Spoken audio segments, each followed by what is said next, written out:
Somebody's here right now, that's Louise Clark.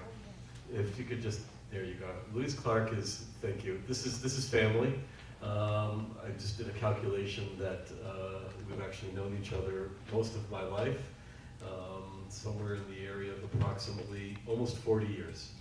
So Louise is more than friend, she's really family and has really been there for me at so many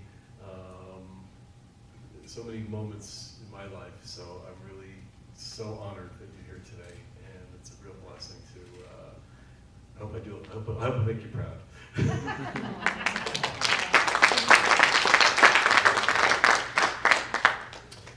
So first of all, let me just say that, so it sounds going to work great. Okay, so we're okay.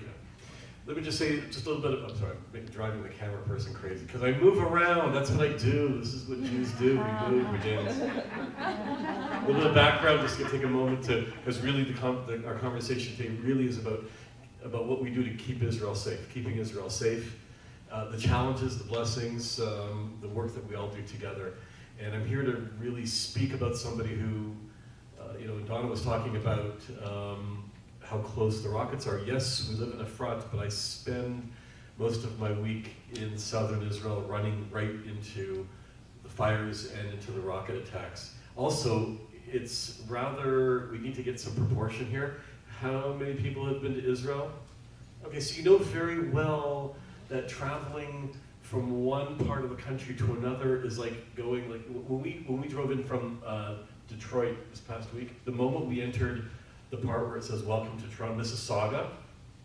So like if you were to drive from Mississauga to the other side of Toronto, which is I guess Scarborough, that would be like driving across Israel, okay?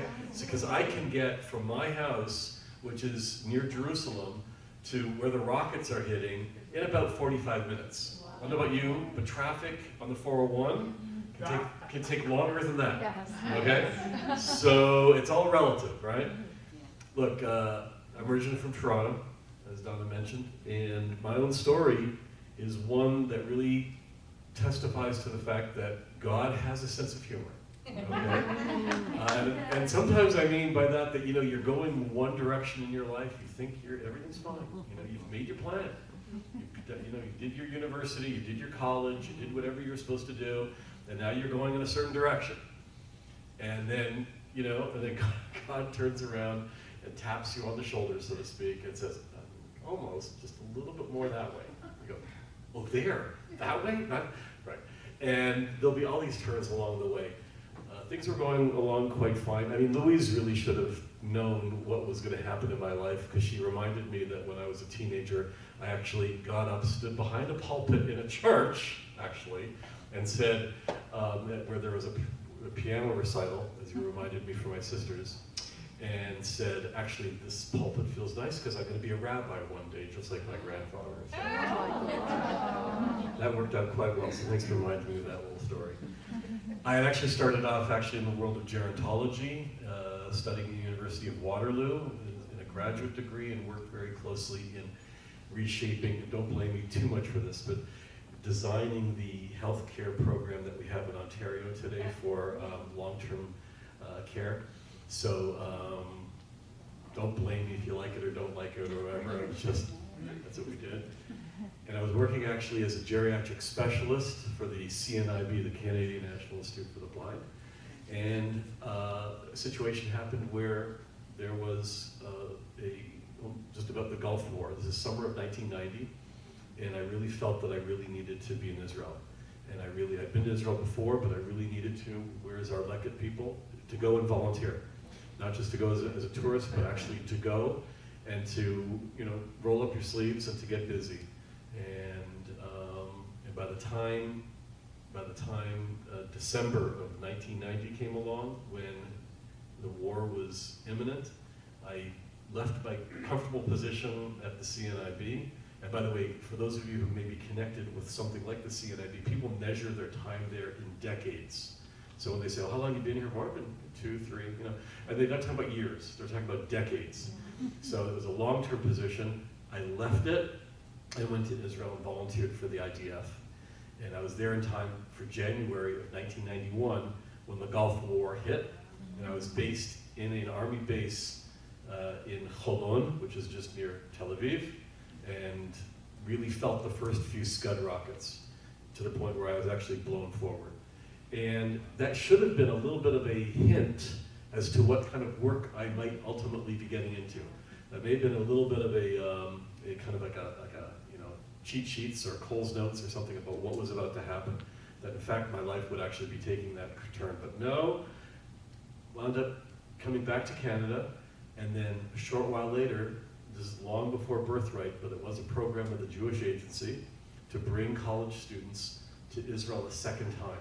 To bring Jewish college students to Israel a second time, with the understanding that if you've been to Israel once, you kind of go, oh, that was really good, check that off my list, next year Costa Rica, whatever.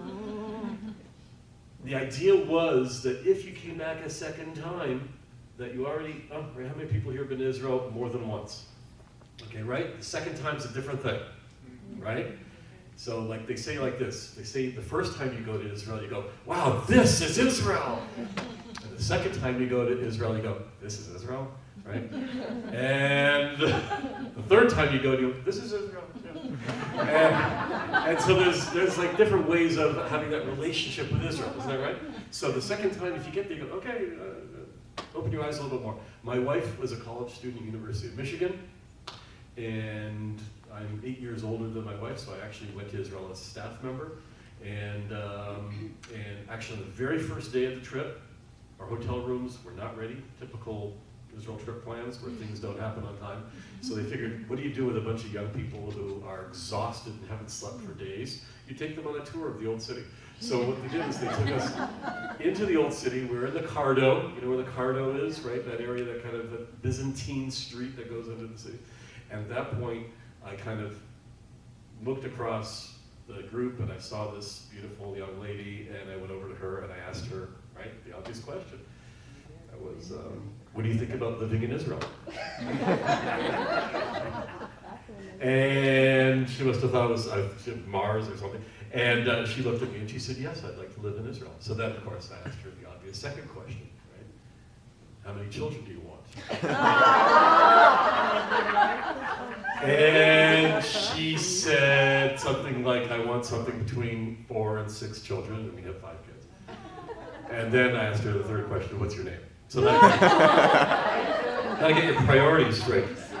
I made a promise to her parents that we would not, don't worry, your wife is gonna finish her education, everything's gonna be fine, we're not gonna mess things up by getting engaged or anything. We got engaged on graduation weekend. It was a Shabbat, and it was Hillel at University of Michigan.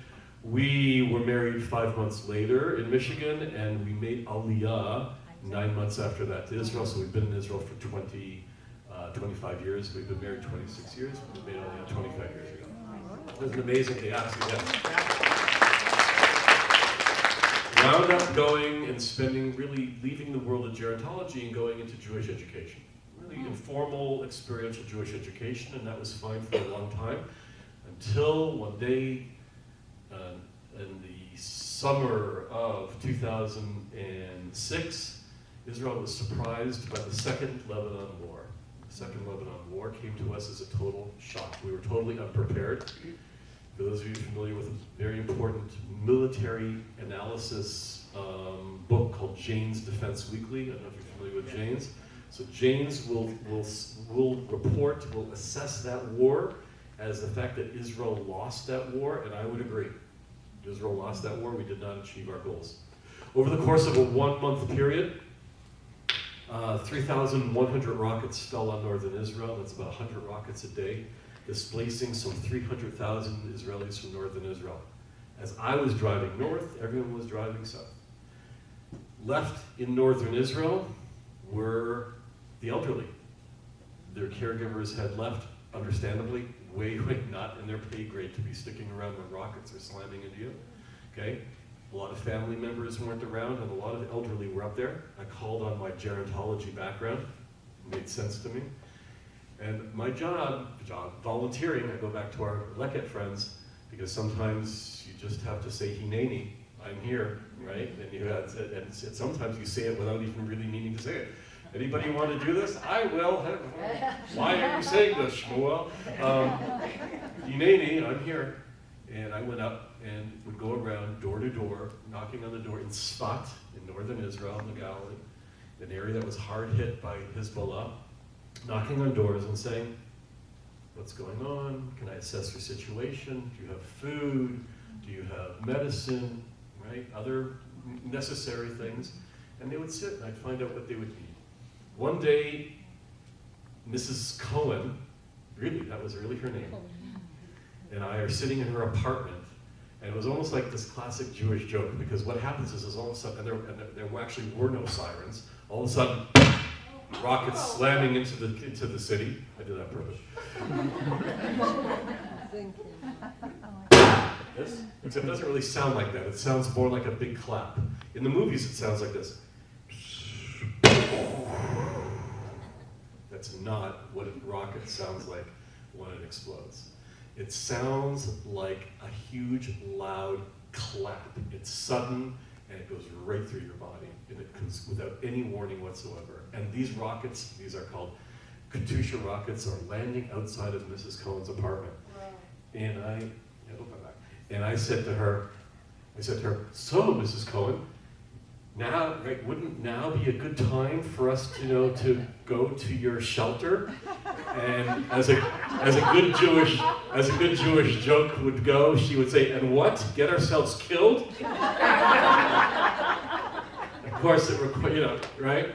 And of course, and by the way, a good Jewish conversation is a question you answer with a question. And so I said to her, what do you mean? And so far, no answers going on. What do you mean? And she says, look. She said, you have to understand something. She says, for me, too, and as Donna mentioned, right, try to imagine how long it would take to descend a flight of stairs. For me to go down a flight of stairs, dark stairs, I'm sorry, I could trip, I could fall, and there's issues about me going down a flight of stairs at this point in time.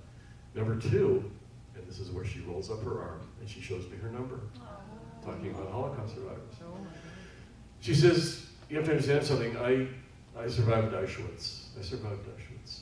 And I have to tell you something, in Israel, we never ask, how did you do that? There are things that we can't even begin to understand. For someone to survive Auschwitz, for someone to understand what it is, what a gas chamber is, and to have survived, we don't ask those questions. She says, I know what a gas chamber looks like. My entire family, were gassed in the gas chambers. She says, I'm not going into an underground, low-ceilinged, dark, windowless room ever again. So I'm going to stay here. And that's what we did. And I said to her, Mrs. Cohen, I said, and I don't know where this came from. When we say, by the way, I don't know where this came from, we know what that means, right? It means God gave us these words. And I said to her, Mrs. Cohen, I promise you, we will make shelters that do not look like gas chambers. And I had no idea why those words came to me at the time. But later on it would happen that some friends of mine happened to be, while I was talking to Mrs. Cohen, happened to be in the Arbel region. You know where Arbel is, near the Kinneret? It's like that. It's a big hill, actually, just south of Tiberias. They were there working on a project when rockets slammed into the area. The project was canceled. They regrouped in Tiberias, met with the IDF Homefront Command, met with the Israel Manufacturers Association, because how many have thought about the fact that when there's a war, business stops? When businesses stop, the economy goes down. When the economy goes down, there's strife in the family. There's tension, because now, instead of being a double income household, you may be a single income household or no income household. You're not paying the electric bill, you're not paying the groceries. There's tension and there's strife in the family. Downward cycle, okay? All these things are part of the facts. So the Israel Manufacturers Association had an interest in this. My friends said to the IDF and the Israel Manufacturers Association, what do you need us to do? God has clearly placed us in this position right now. We're all a bunch of doers, what can we do? And they said the following, and this is while I was with Mrs. Cohen. They said, the situation has changed. We're no longer able to rely on going into underground shelters. For one thing, it's dangerous.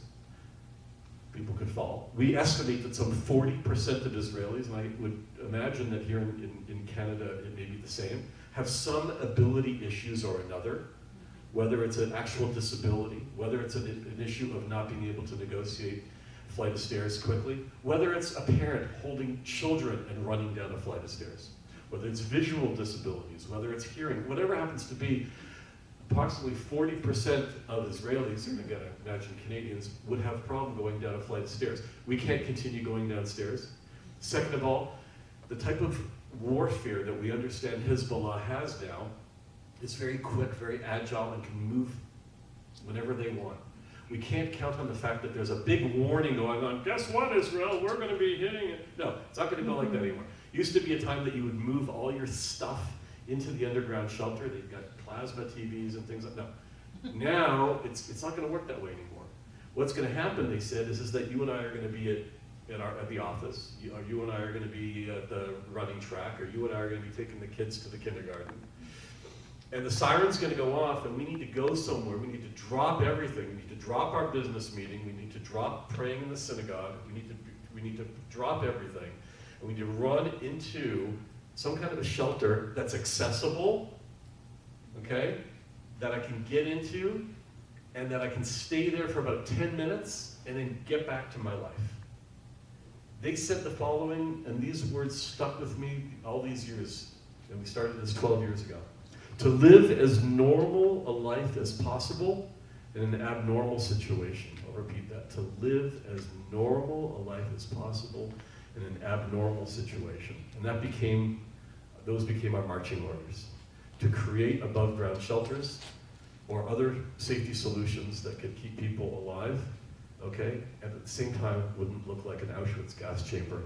So let me walk you a little bit through, because really we don't have a lot of time, but I want to walk you a little bit through how we keep Israel safe. How we keep, we just came back from spending a week in Alabama, so they would say, how y'all. Yeah. We don't say that in Canada. Pictures of rockets being launched from Gaza, and all these people they call heroes, and all that kind of martyr and all kind of stuff. It's really a bunch of falsehood. Give you a sense of, if anybody does that light go off up here, you think? Yes. Yeah. Just if that one here. The other one. Perfect. Just to give you. So basically what we have here is we have a rocket launcher being launched from a rocket launcher in Gaza. As you can see, the actual launcher itself, rather lightweight material, it's being held down by sandbags. Our friend Hamas over here is standing by. Chances are he either brought it there by hand or with a friend, or put it on the back of a truck or a motorcycle. And he can move out of the way very, very quickly. And we have a problem because even though we have heat detecting devices, you know those balloons that we have hovering over Gaza, so they're there to detect heat and take pictures. And even though we can detect where it comes from because it leaves a heat trace, there's a sudden bang, there's a sudden burst of heat. The problem is that he's probably launching this near a kindergarten or a school or a hospital or a mosque, which makes it a moral problem for us to neutralize this individual, because chances are we won't be able to do it without striking and taking innocent people, and we're not going to do that. So we have a problem with dealing with knocking out this particular rocket. Sometimes we can do it, often we can't, and plus he's going to get out of there very quickly. What we can do is every now and then we can detect where they're made or imported from Iran, and we can knock that particular warehouse out. But this guy, after he's launched this rocket, it's a little bit tricky, not because we don't have the technology, but because he's using human shields. And we're not going to do that. By the way, UN doesn't talk about this, right? This doesn't get discussed. Next picture, please. So let's go over the map for a moment. There are many maps of Israel. It's unfortunate. This is basically how the map of Israel looks when it comes to the amount of time that you have from the time that you hear the siren until the time you can go his base. For most of the time that he was in service, he was right up there in that red area. That red area means the amount of time that you have is immediately. Immediately. In other words, it's siren, that's basically how fast you've got. Okay, you've got to just go. which means you always pretty much have it, as Yoav has told us, you always have to have in your consciousness where the nearest shelter is. It's always about saying, hey, we're going to go to the pizza shop.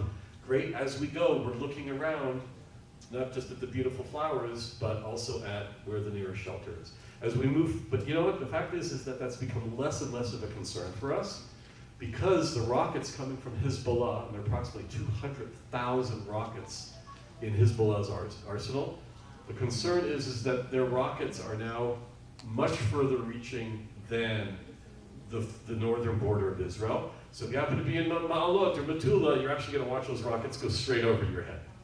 Our biggest concern is the area just south of there, the cream-colored area. That's 60 seconds. That is the heartland of northern Israel. That's the area, that's Hadera. That's Nazareth, where I'm going to be in a couple of weeks meeting with a pastor up there, and how we can place more shelters for the Arab Christian community in Nazareth, because rockets don't know the difference between whether you're Jewish or Christian or Muslim. Okay, we'll talk about that in a second.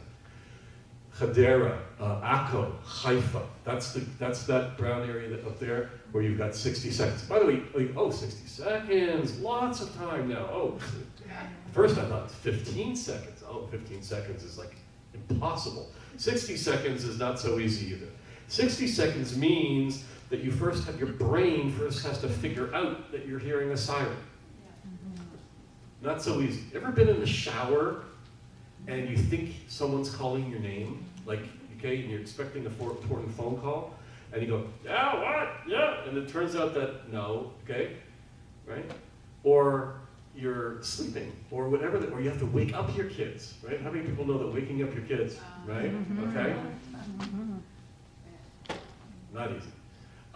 We've had situations where in southern Israel, parents telling us, and this is something that no parent ever wants to do, has to literally break down the bathroom door and grab, in this case, this gentleman was telling me this, had to grab his, preteen daughter in the shower and wrap her in a blanket and literally carry her outside into the shelter.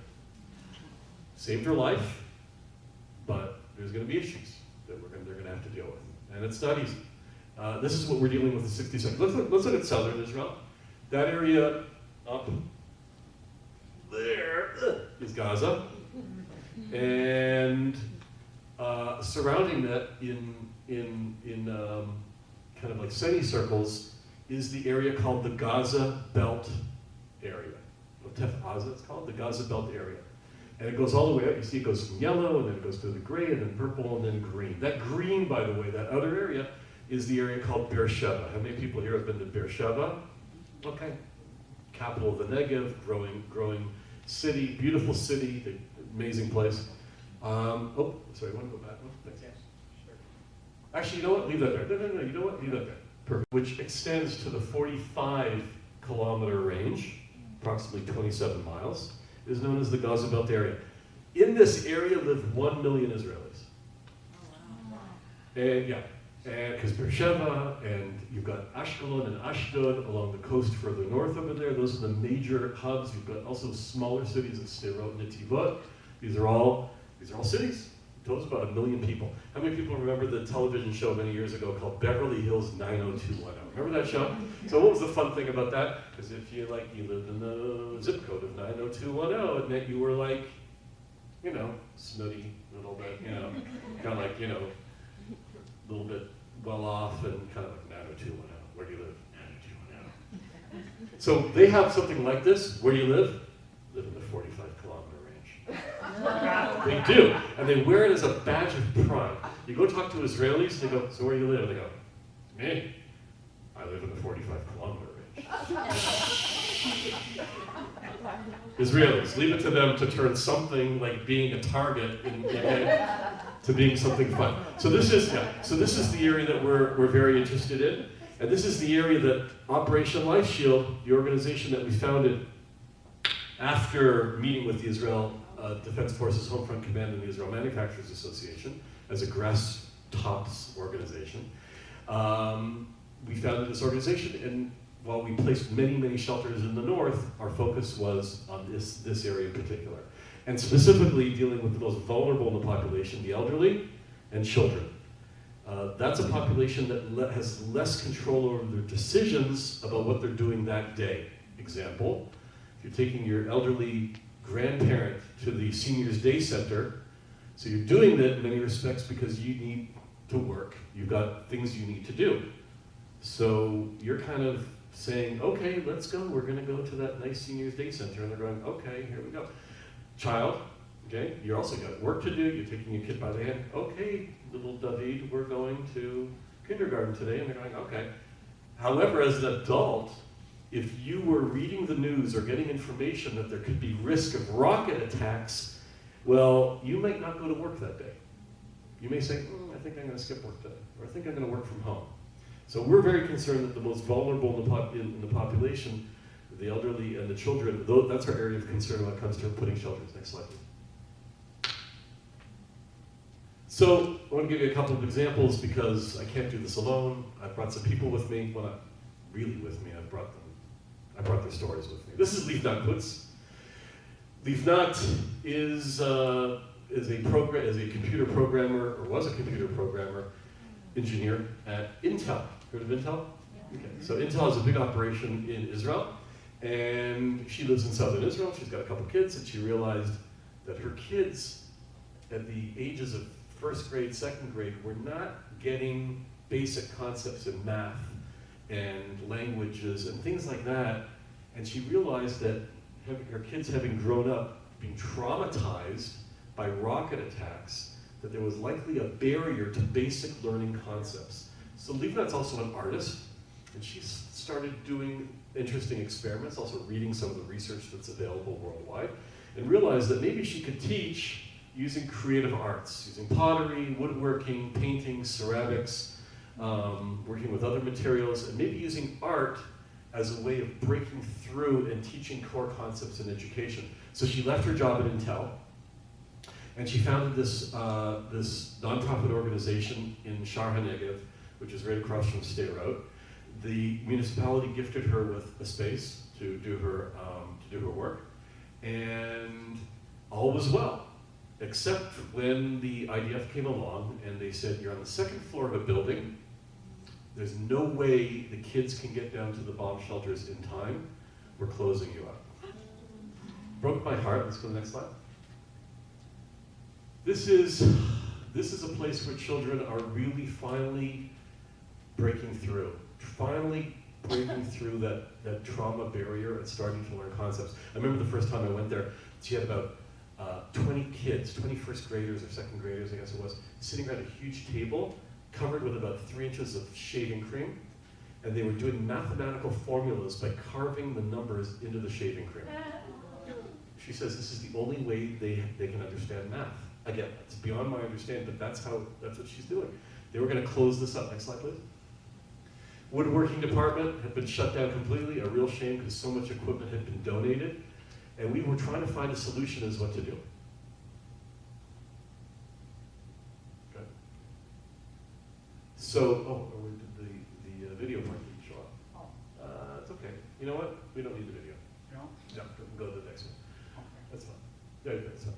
So there's a video from Livnat, but it's not showing up on our presentation. So yeah, it's fine. But she's basically telling me the following. She's Yeah, if that's the video, you can hit go. No, I think that's not a video. No, it's okay. No, it's okay. Yeah, it's okay. Oh, I Yeah, see. Yeah, it should have like a So we realized that we needed to do something to keep this place going. And Livnat was basically telling us on the video that without it, we will not be able to open our doors. So we looked at the situation and we said, well, we can't put a multi-ton shelter on the second floor of a building that wasn't meant to have that. So what we did is we got in touch with a very special company called Ortec. They specialize in fortifying Israeli embassies around the world. They do that because most embassies are actually very secret, Israeli embassies, and what they do, and this part I can tell you, is they come in with material that look like drywall, that's not drywall, and it looks like they're doing renovations, but then now we start to see the new walls being formed. These are special material called e-glass. They're held together with special frames, okay? And we start literally rebuilding a shelter within a space that didn't have it before. Next. Again, we're putting in the materials to build this internal cage. Good. And the work is finally done. A blast door weighing approximately 375 pounds is placed on both sides of the door, and the shelter is now complete. This project was a rather pricey one, and I'm very happy to say that the donors were very, very happily involved because they saw a project that literally made the difference, not just to save lives, but keep a program alive. And the ICEJ was one of the supporters.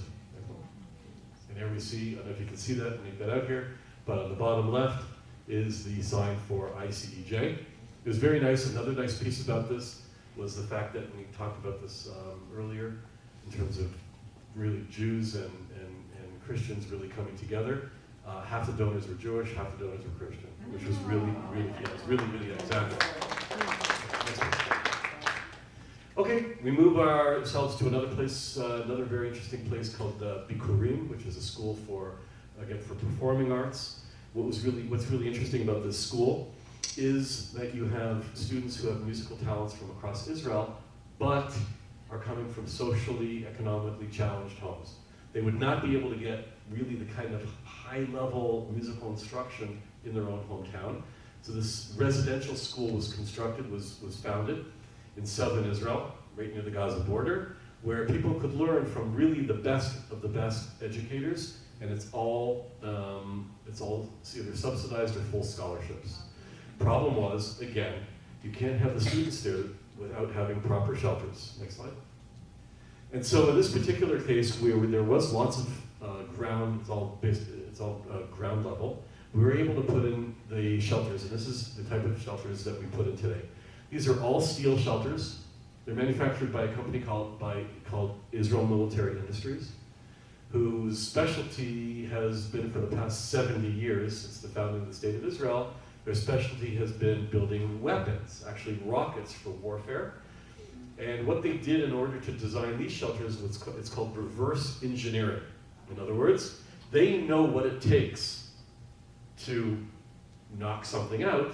Therefore, how do they build something that they could not destroy? So these shelters are called reverse engineered. They're made out of steel, and they are similar in space to our traditional concrete shelters. They're also cuboid shaped.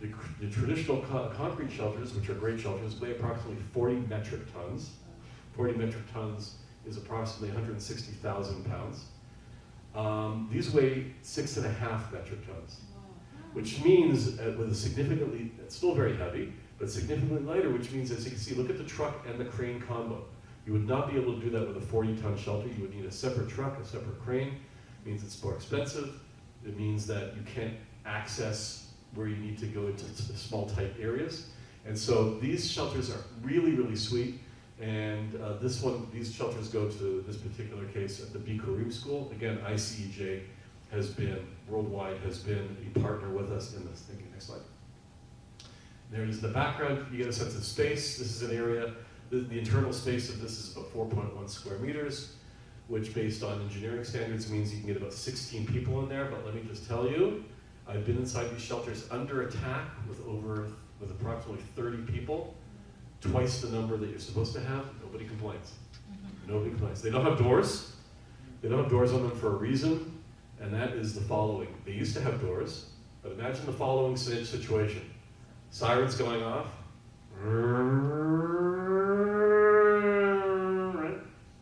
You know, you have 15, 30 seconds, whatever it is. You get to the shelter. Now you've closed the door.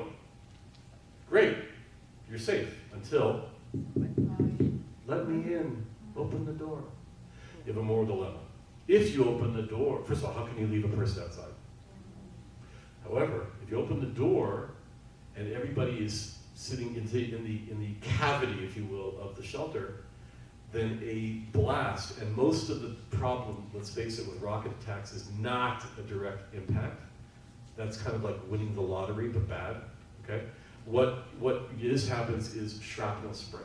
And shrapnel spray is ball bearings, screws, nails, okay, sharp objects, sometimes even laced with rat poison, so that if it gets into your bloodstream, it acts as a anticoagulant, which means you just bleed to death.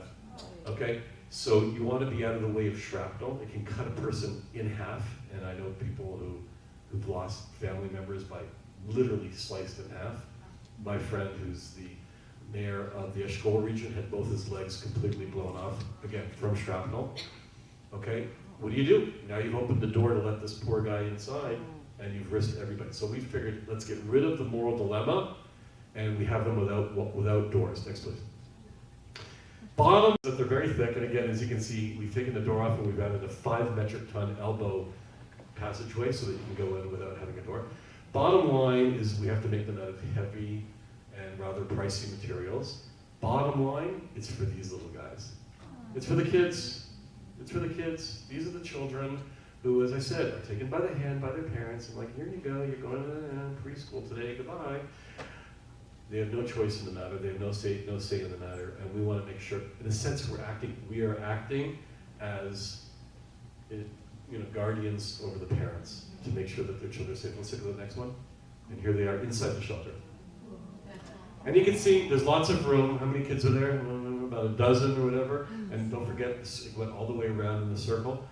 By the way, does this look like a gas chamber in a Holocaust? Absolutely not. All of our shelters are bright, airy, with great ventilation, high vaulted ceiling. They're painted in different colors. This one was about to be painted into a mural with animals and fish and things like that. Or they're painted like you saw before with nice colors. We want to make sure that they're nice, very often used as other spaces as well, meeting rooms and things like that, playrooms. Next, please. So that's what we've been dealing with in terms of the shelters. That's how we've been keeping people safe. Before I get to this picture, I just want to say the following.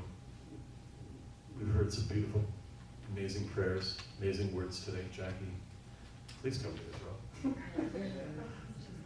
Psalm 91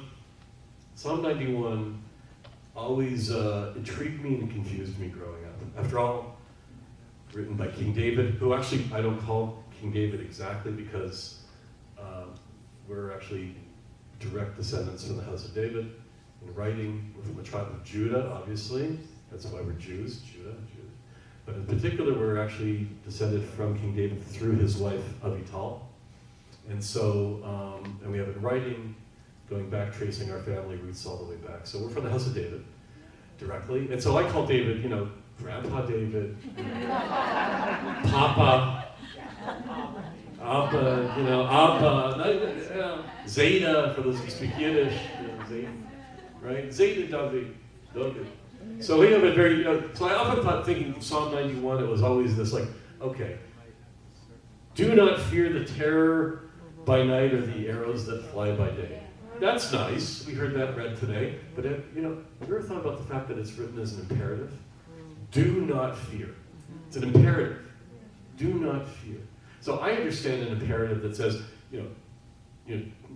keep kosher, give to charity. Those are imperatives. Do not leave the roof of your house, if it's a flat roof, without a parapet, without a guardrail. I understand an imperative like that, right? But an imperative that says don't fear.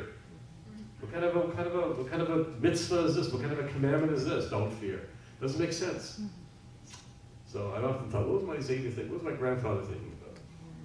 Until we got into placing shelters. And then I realized that the mitzvah, the commandment, was for us to do something so that there would not be fear of the terror by night or the arrows that fly by day. The mitzvah was for us to do something, right? Here is an opportunity for you to do something so that there will not be fear. That's how I understood. That's how I understood that song. So another layer, another neat little surprise hit Israel about 4 months ago, and boy, they're crafty folks. And that is, they decided, let's make a kite. Costs about 10 shekels, which is about $3 Canadian, right? And so it's very cheap. They go in that together. And all they gotta do, it's very simple. They got to just attach a little bit of a cord, and then at the bottom, a flaming object. Usually it's in the form, what you're looking at is a mesh box, and inside would be charcoal, burning coals. Okay, that's basic, very simple. How expensive could something like that be?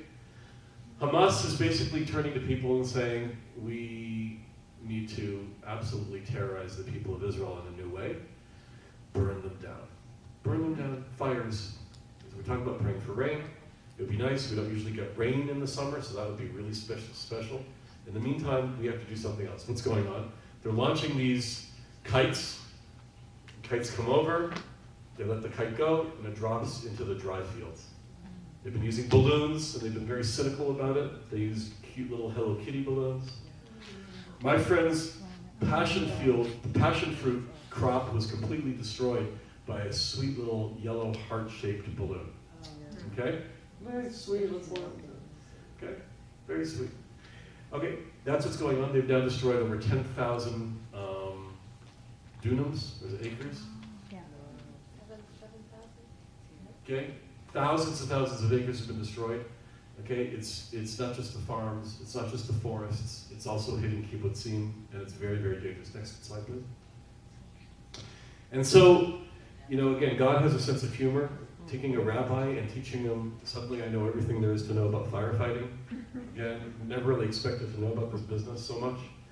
First I go from learning about missiles and rockets and shelters, and now I gotta learn about firefighter equipment.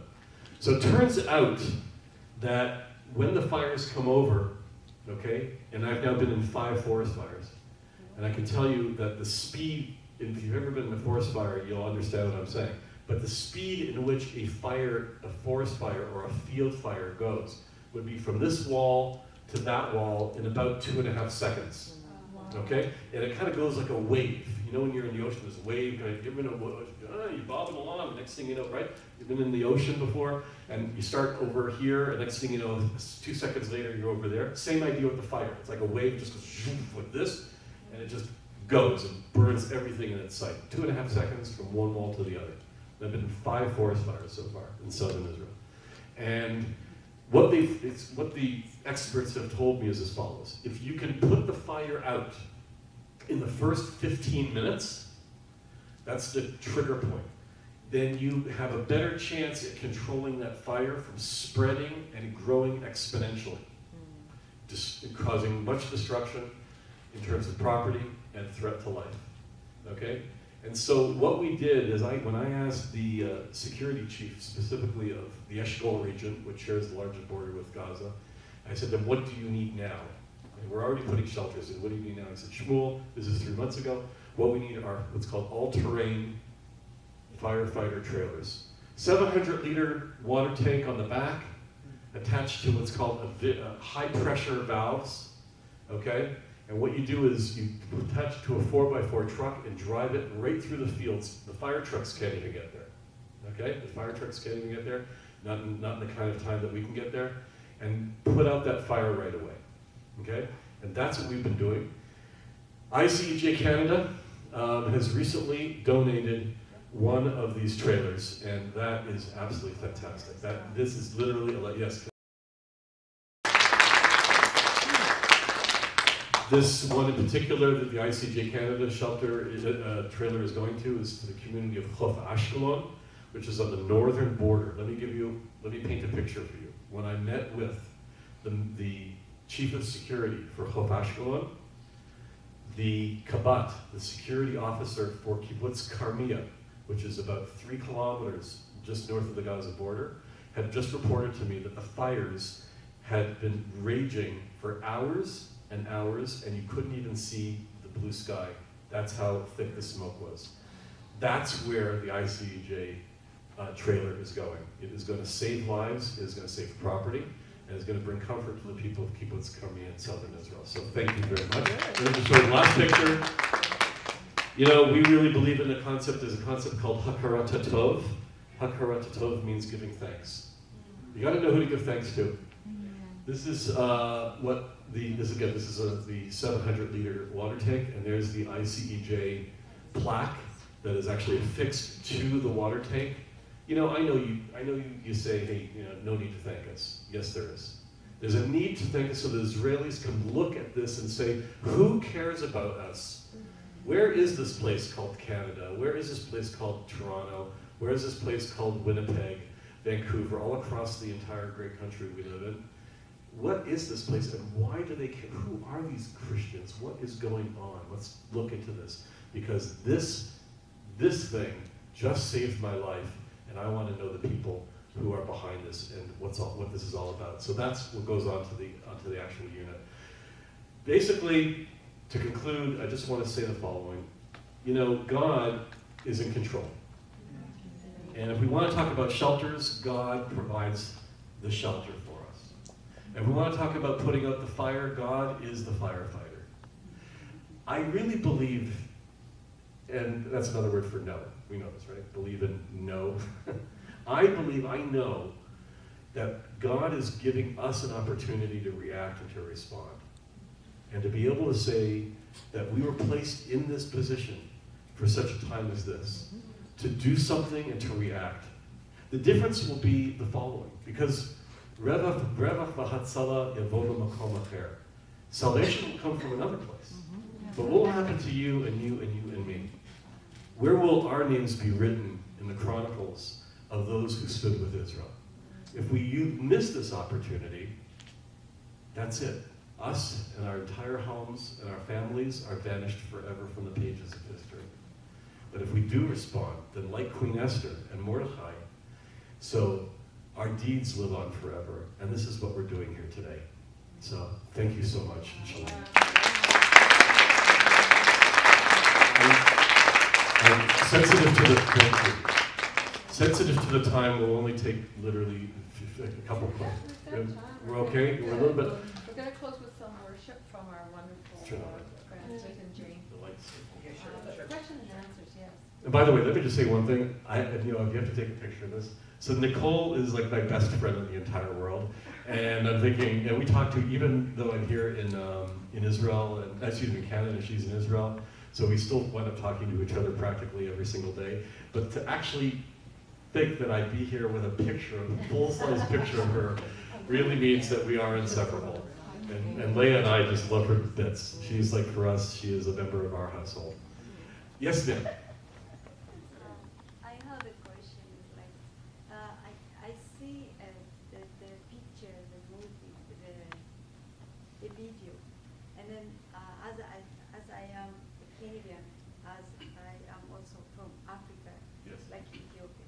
So it's like we send those Jew our people, Halasha, when they go to Israel. Did they have the same protection as what we see in the video? The same protection, the same priority, the same education, the same field? Did they have it? I want to make sure, like as a Canadian, as a Christian, as a child of God. So that's I want to make sure. Did you say you're from Ethiopia? I am Eritrean. Oh, Eritrea? Okay, great, Yeah, great. so it's like, I am curious about that. It's like, how it's the people, they look at and is that the same protection they have? Because I see the video, it's only like, I didn't see any my color or anything as Ethiopians. So, did they have protection? Okay, thank you for your question. Right. In Israel, they have the same protection every places or specific places only they have. Thanks, I can answer that question. And thank you for your question. You know, Israel started off 70 years ago, since we're also talking about the 70-year theme and those beautiful watches that everyone should buy, and with the 70 years ago when Israel started, we had a population of 600,000 people. Today we're 7.2 million, 6 million Jews. By the way, when I say 6 million Jews, I always have to stop for a second. To say that there are 6 million Jews now living in Israel, there's all sorts of things going on with that. Right? We've gone from 600,000 to 6 million. I got news for you. They all weren't born in Israel. Okay? To go from 600,000 Jews to 6 million Jews, that means the majority of Israelis are immigrants. Okay, we are an immigrant society. That's what it is. And everyone brought their thing. Everyone brought their food and their culture and their music and their habits and everyone brought it together. And it's been really amazing. We talked about food before, right? Habiba, right? You're a foodie, Yeah, right? yeah. So Habiba and I had a great meal together with just us and about 30 other people, right? And we took over like an alley, basically. We took this long table and we ate street food. We really did. We ate the food that Israelis have brought from all their different cultures and all their different countries. And it's all celebrated. I think that to answer your question, the answer is yes. The answer is yes, that everybody is given equal access in terms of protection, in terms of defense, and in terms of obligation. My son Yoav, please come up and talk to Yoav afterwards, and he will tell you that he served with Israelis who originally came from Africa, okay? And so you had a whole rainbow in terms of skin color, from the most palest faced guy from Russia, you know, to the darkest, you know, I mean, everybody in between. And we're seeing now more. It takes time. I'm not gonna rose color it by saying, yeah, the moment everyone gets off the plane, everybody's doing the Havana Gila thing. You know, no, it takes time. We need to learn to understand each other.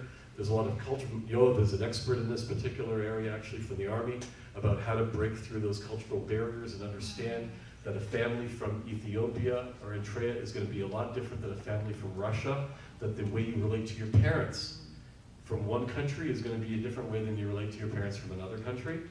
So those things are definitely issues that we're learning about, but it's an absolute priority. It must work. It's the key to our survival. Yes. The only way we're going to get along is if we make that effort to bridge those differences between us. One of the big ways that happens in Israel is that everyone learns Hebrew. Okay, so now you have a situation where now everyone's, and they do it through Ulpan, you're familiar with that, right? An intensive Hebrew language course. And the whole goal is this whole priority in Israel about absorbing. It's literally called absorption. I know that sounds like something weird from like Star Trek or something, that something was going to absorb you. But there's a whole idea of being absorbed. I went to an absorption center, okay? Perfectly fantastic, where I got to meet really amazing people from all over the world, and some of us have remained friends over the past 25 years. So to answer your question, yes, shelters go everywhere. Rockets don't know the difference between whether you're Ashkenazi or Sephardic, if your skin is on the darker pigmentation side or the lighter pigmentation side. If one of my dearest friends, and this is where ICJ Canada has also placed shelters at a Bedouin Muslim village, and my dear friend Sheikh Jabbar, okay, who, by the way, not many people are talking about this, but on Wednesday, the entire cluster of Muslim Bedouin villages was under attack, along with Beersheba. Okay, no one's talking about that. Okay, but they all had to run to ICJ shelters. And so to answer your question, yes, it's an absolute priority that happens. Not without its hard work, but that's our priority. Yes, ma'am. What happens is you go in, and then you kind of make a sharp left or sharp right, depending on which direction the elbow goes. And then there's a fluorescent yellow line that goes ceiling, wall, floor, and tells you where you're out of the. You have to be in the cavity. You have to be in the safe zone. And that area, once you're past that line, it's not magic. It's been tested. It's on an angle in a certain way that shrapnel cannot rebound in. They've made the angle in such a direction. As long as you're past that line, and you must be past that line. If you hang out just in the corridor, then you might as well just stand there with an umbrella. Okay, it's not going to work. So you have to be past the safety line, and then that's an area that shrapnel cannot get into. So then if somebody comes in afterward, they can still go in? There's no door. You can just come in. Anybody could come in? Yeah. Just like Passover, right? All are welcome. Yes. Just curious, how does Iran get so much money to produce weapons? So Iran first of all has got lots of oil, and not every country has laws against dealing with Iran. So they've got lots of customers. They're big oil producers. That's been the #1 source of revenue over the past decades. And so they've got a well-oiled machine. And for them, they're passionate about funding terrorist organizations. For them, unfortunately, they like I said, they worship death and killing, and that's what they do. And I mean, I would love to see, and this is really something to pray about, which we're going to do in a minute. I would really love to see all those funds being used for education and hospitals and clean sewage and building up their tourism industry. Gaza has a beautiful beach. Beautiful beach. That could be a beautiful vacation site. Okay, there's great, going back to Habiba, there's great food going on and great hummus going on in Gaza. It'd be wonderful to really develop, you know, restaurants and cooperation between Israel and the people of Gaza. We have to understand there's 2 million people in Gaza, about 30,000 Hamas operatives. That's it. And those 30,000 literally have a gun pointed at their heads and say, you must do this. And we have graphic videos of the father of the house being pulled out of his house and being tied to the back of a pickup truck and dragged to his death through the cities of Gaza. We have graphic pictures of an elderly person in someone's family or a sick person family literally pulled from a hospital in Gaza by Hamas and thrown to their death from the roof of the hospital. We have graphic pictures of weddings taking place, outdoor weddings with Hamas using Toyota 4x4s, crashing into those weddings, setting chairs flying, setting people flying, causing a reign of terror to make sure that people understand we control you.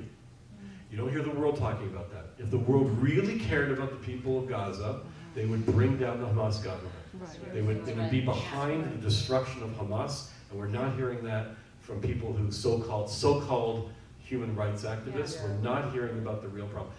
2 million people with guns pointed at their heads saying, do this. We'd love to see money from Iran going and other places, and from Europe, okay, and then, okay, going towards better causes. Yeah. Thanks very much, everybody.